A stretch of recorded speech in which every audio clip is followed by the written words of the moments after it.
Hartlike goeiemôre en baie welkom by ons Woensdagherdenking. Vertrou dit gaan goed met jou en dat jy op 'n geseënde plek is in jou lewe. Nou vanmôre se skrifgedeelte kry ons in 1 Tessalonisense 5 vers 17 wat bestaan uit 3 belangrike woorde. Bid sonder ophou. Bid sonder ophou.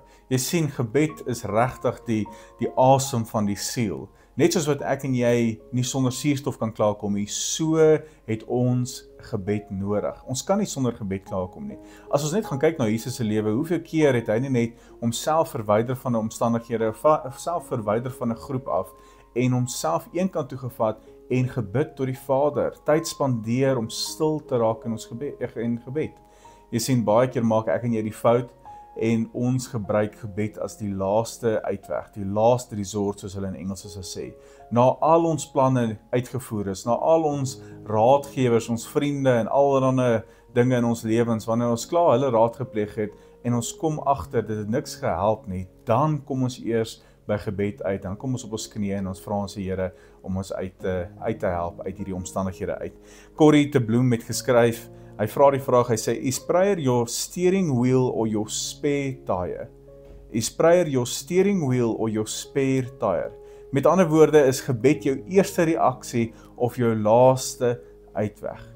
Jy sien, ons lewe in 'n wêreld wat gejaag is, wat geraas, so baie geraas in het, en wat gebroke is.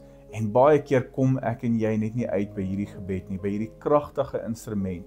Daarom sê Jesus vir ons, en daarom sê die Bybel vir ons, in 1 Tessalonisense 5 vers 7, hy sê, bid sonder ophou. Dit beteken nie dat ek en jy moet nou iewes skielik ons werk bedank en alles los en dan net heeltyd tyd spandeer in gebed nie. Nee. Dit beteken maak gebed deel van jou lewe. Waar jy is, by jou werk, by die skool, saam met jou vriende, maak die Here 'n deel van jou lewe.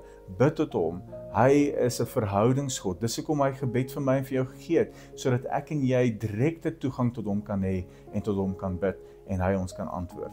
Ons het nou net Vadersdag gevier gister, of Sondag bedoel ek, en dit wat 'n ongelooflike voorreg was dit nie om al die paas en goed te vier en te herdenk in ons lewens nie. Maar ons het 'n Pa wat met ons kontak wil hê. Ons het 'n almagtige en alomteenwoordige Pa wat met jou in verhouding wil wees. En dis God. En daarom gee hy vir my en vir jou hierdie instrument, gebed, sodat ek en jy dit kan gebruik om tot hom te nader. So mag jy in hierdie week uitgedaag wees, mag jy gemotiveerd wees om gebed deel te maak van jou lewe. Bid sonder ophou. Maak die Here deel van elke faset van jou lewe. Jy sal nie spyt wees nie.